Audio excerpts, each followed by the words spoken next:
A paz do Senhor. Vamos dar início ao nosso estudo bíblico do dia de hoje. Hoje é o dia 34. Vamos ler Êxodo 17. Quando os israelitas ainda estavam em Refidim, os guerreiros de Amaleque os atacaram. Moisés ordenou a Josué: escolha homens para saírem e lutarem contra o exército de Amaleque. Amanhã ficarei no alto da colina, segurando em minha mão a vara de Deus. Josué fez o que Moisés lhe ordenou e lutou contra o exército de Amaleque. Moisés, Arão e Ur subiram até o topo de uma colina que ficava perto dali. Enquanto Moisés mantinha os braços erguidos, os israelitas tinham a vantagem. Quando abaixava os braços, a vantagem era dos amalequitas. Os braços de Moisés, porém, logo se cansaram. Então Arão e Ur encontraram uma pedra para Moisés se sentar, e um de cada lado mantiveram as mãos dele erguidas. Assim, as mãos permaneceram firmes até o pôr do sol. Como resultado, Josué aniquilou o exército de Amaleque na batalha. Então o Senhor disse a Moisés: escreva isto em um rodo como lembrança permanente e leia em voz alta para Josué. Apagarei toda e qualquer recordação de Amaleque de debaixo do céu. Moisés construiu um altar e ali o chamou de Javé Nissi. E disse: uma mão foi erguida perante o trono do Senhor. De geração em geração, o Senhor guerreará contra os amalequitas. Jetro, sogro de Moisés e sacerdote de Midian, soube de tudo que Deus havia feito por Moisés e seu povo, os israelitas, e de como o Senhor os havia tirado do Egito. Moisés tinha mandado Zípora, sua mulher, e seus 2 filhos de volta para a casa de Jetro, que os acolheu. O primeiro filho de Moisés se chamava Gerson, pois quando o menino nasceu, Moisés disse: sou forasteiro em terra alheia. O segundo filho se chamava Eliezer, pois Moisés disse: o Deus de meus antepassados foi meu ajudador e me livrou da espada do faraó. Jetro, sogro de Moisés, foi visitá-lo no deserto, levando consigo a mulher e 2 filhos de Moisés. Quando chegaram, Moisés e o povo estavam acampados perto do monte de Deus. Jetro havia mandado um recado a Moisés dizendo: eu, seu sogro Jetro, estou indo vê-lo com sua mulher e seus 2 filhos. Então Moisés saiu ao encontro de seu sogro, curvou-se e o beijou. Depois de perguntarem um ao outro se estavam bem, entraram na tenda de Moisés. Ele contou ao sogro tudo o que o Senhor havia feito ao faraó e aos egípcios em favor de Israel. Contou também dos apuros que tinham passado ao longo do caminho e como o Senhor os tinha livrado de todas as dificuldades. Jetro se alegrou imensamente de ouvir tudo de bom que o Senhor havia feito por Israel ao libertar o povo das mãos dos egípcios. Louvado seja o Senhor, disse Jetro. Ele os libertou da mão dos egípcios e do faraó. Agora sei que o Senhor é maior que todos os outros deuses, pois libertou o seu povo da opressão dos arrogantes egípcios. Em seguida, Jetro, sogro de Moisés, ofereceu um holocausto e outros sacrifícios a Deus. Arão e os líderes de Israel vieram e, na presença de Deus, participaram com ele da refeição. No dia seguinte, Moisés sentou-se para resolver problemas que surgiram entre os israelitas. O povo esperou diante dele em pé, desde a manhã até a tarde. Quando o sogro de Moisés viu tudo o que ele tentava fazer pelo povo, perguntou: o que você está fazendo com este povo? Por que você se senta sozinho para julgar e os obriga a ficarem de pé diante de você o dia inteiro? Moisés respondeu: o povo me procura para conhecer as decisões de Deus. Quando surge algum problema, eles me procuram e eu resolvo a questão entre as partes em conflito.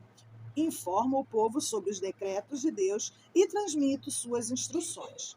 O que você está fazendo não é bom, disse o sogro de Moisés. Você ficará esgotado e deixará o povo exausto. É um trabalho pesado demais para uma pessoa só. Agora, ouça-me e escute meu conselho, e Deus esteja com você. Continue a ser o representante do povo diante de Deus, apresentando-lhe as questões trazidas pelo povo. Ensine a eles os decretos e as instruções de Deus. Mostre aos israelitas como devem viver e o que devem fazer.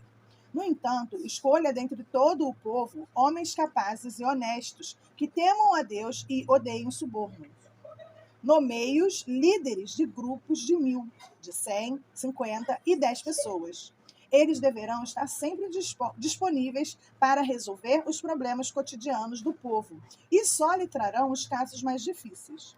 Deixe que os líderes decidam as questões mais simples por conta própria. Eles dividirão com você o peso da responsabilidade e facilitarão o seu trabalho.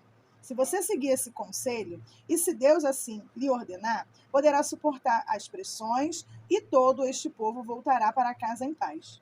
Moisés aceitou o conselho do sogro e seguiu todas as suas recomendações. Escolheu homens capazes dentre todo o povo de Israel e os nomeou líderes de grupo de 1.000, 100, 50 e 10 pessoas. Os homens ficavam à disposição para resolver os problemas cotidianos do povo. Traziam para Moisés os casos mais difíceis, mas cuidavam eles mesmos das questões mais simples. Pouco tempo depois, Moisés se despediu de seu sogro, que voltou para sua terra. Exatamente 2 meses depois de saírem do Egito, chegaram ao deserto do Sinai. Depois de levantar acampamento em Refidim, chegaram ao deserto do Sinai e acamparam ao pé do monte. Então, Moisés subiu ao monte para apresentar-se diante de Deus. Lá de cima, o Senhor o chamou e disse: transmita esta mensagem à família de Jacó. Anuncia aos descendentes de Israel: vocês viram o que fiz aos egípcios. Sabem como carreguei vocês sobre as asas de águias e trouxe para mim. Agora, se me obedecerem e cumprirem minha aliança, serão meu tesouro especial dentre todos os povos da terra, pois toda a terra me pertence. Serão meu reino de sacerdote, minha nação santa. Esta é a mensagem que você deve transmitir ao povo de Israel. Moisés voltou do monte, convocou líderes do povo e lhes comunicou tudo o que o Senhor havia ordenado. Todo o povo respondeu a uma só voz: faremos o que o Senhor ordenou. E Moisés comunicou ao Senhor a resposta do povo. O Senhor disse a Moisés: virei até você. Voltando aqui. O Senhor disse a Moisés: virei até você numa nuvem densa, para que o povo me ouça quando eu lhe falar, e assim confie sempre em você. Moisés relatou ao Senhor o que o povo tinha declarado. Então, o Senhor disse a Moisés: desça e consagre o povo hoje e amanhã. Providencie que eles lavem as roupas e estejam prontos no 3º dia, pois nesse dia o Senhor descerá sobre o monte Sinai à vista de todos. Marque um limite ao redor de todo o monte e avise o povo. Tenham cuidado, não subam ao monte, nem mesmo toquem o limite. Quem tocar o monte certamente será morto. Ninguém põe a mão na pessoa ou no animal que ultrapassar o limite. Antes, apedreje-o ou atravessem-o com flechas. Quem cruzar o limite não poderá continuar a viver. Mas quando soar o toque longo da trombeta, o povo poderá subir ao monte.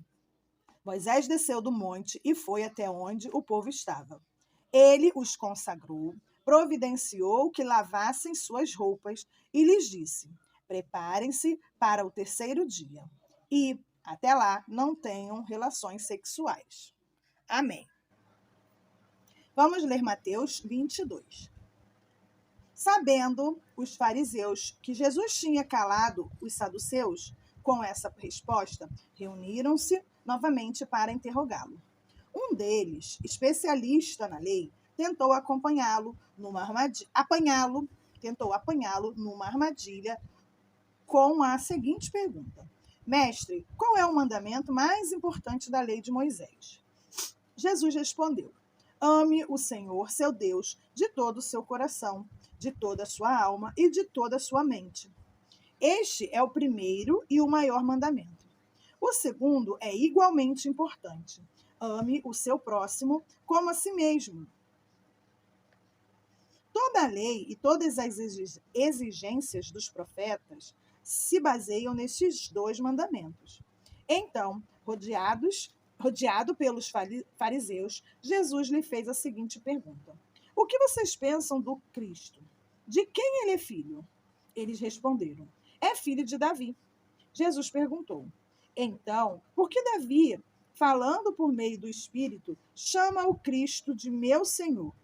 Pois Davi disse: O Senhor disse ao meu Senhor: Sente-se no lugar de honra à minha direita, até que eu humilhe seus inimigos debaixo de seus pés.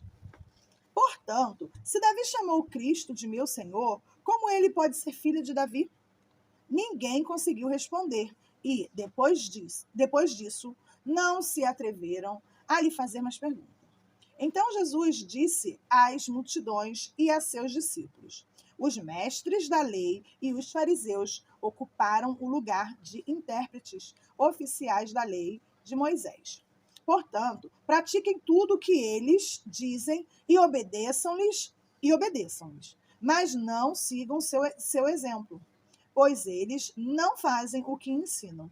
Oprimem as pessoas com exigências insuportáveis e não movem um dedo sequer para aliviar seus fardos. Tudo que fazem é para se expor, tudo que fazem é para se exibir. Usam nos braços filactérios mais largos de que costume e vestem mantos com franjas mais longas. Gostam de sentar-se à cabeceira da mesa nos banquetes e de ocupar os lugares de honra nas sinagogas. Gostam de receber saudações respeitosas enquanto andam pelas praças e de ser chamado de rabi. Não deixem que pessoas alguma os chamem de rabi, pois vocês têm somente um mestre, e todos vocês são irmãos. Não se dirijam a pessoa alguma aqui na terra como pai, pois somente Deus no céu é seu pai. Não deixem que pessoa alguma os chame de mestre, pois vocês têm somente um mestre, o Cristo. O mais importante entre vocês deve ser servo dos outros, pois os que se exaltam serão humilhados, e os que se humilham serão exaltados. Amém. Vamos ler Salmos 27, de 7 a 14. Ouve minha oração, ó Senhor. Tem compaixão e responda-me. Meu coração ouviu tua voz dizer: Venha e entre na minha presença. E meu coração respondeu: Senhor, eu irei. Não voltes as costas para mim. Em tua ira não rejeites teu servo. Sempre foste meu auxílio. Não me deixes agora. Não me abandones, ó Deus da minha salvação. Mesmo que meu pai e minha mãe me abandonem, o Senhor me acolherá. Ensina-me a viver, Senhor. Guia-me pelo caminho certo, pois meus inimigos estão à minha espera. Não permitas que eu caia nas mãos deles, pois me acusam de coisas que nunca fiz e me ameaçam respirando violência. Ainda assim, confio que verei a bondade do Senhor enquanto estiver aqui, na terra dos vivos. Espere pelo Senhor e seja valente e corajoso. Sim, espere pelo Senhor. Amém. Vamos ler Provérbios 6, de 27 a 35. Pode um homem carregar fogo junto ao peito, sem que a roupa se queime? Pode alguém caminhar sobre as brasas, sem que os pés se queimem?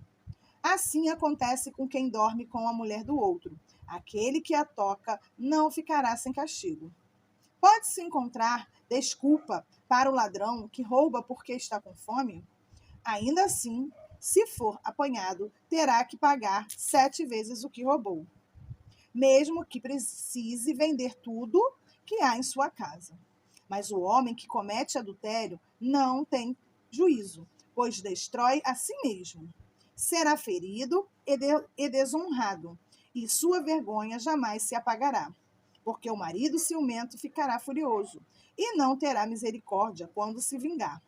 Não aceitará compreensão alguma, nem se satisfará com os presentes mais valiosos. Amém. Chegamos ao final de mais um dia de estudo. Oremos. Senhor, meu Deus e meu Pai, mais uma vez, Senhor, colocamos em tuas mãos as nossas vidas. Senhor, que o Senhor tome conta de cada um de nós e que o Senhor traga entendimento a nossas mentes. Que possamos, Senhor, querer mais de Ti, mais e mais. Que os nossos corações e nossas mentes anseiem mais por conhecer as suas escrituras. E que, sobretudo, Deus, as suas escrituras não sejam apenas palavras lidas, mas que façam parte verdadeiramente de nossas vidas. Que possamos praticá-la, cada palavra, cada ordem, cada mandamento seu. Em nome de Jesus, Senhor. Amém.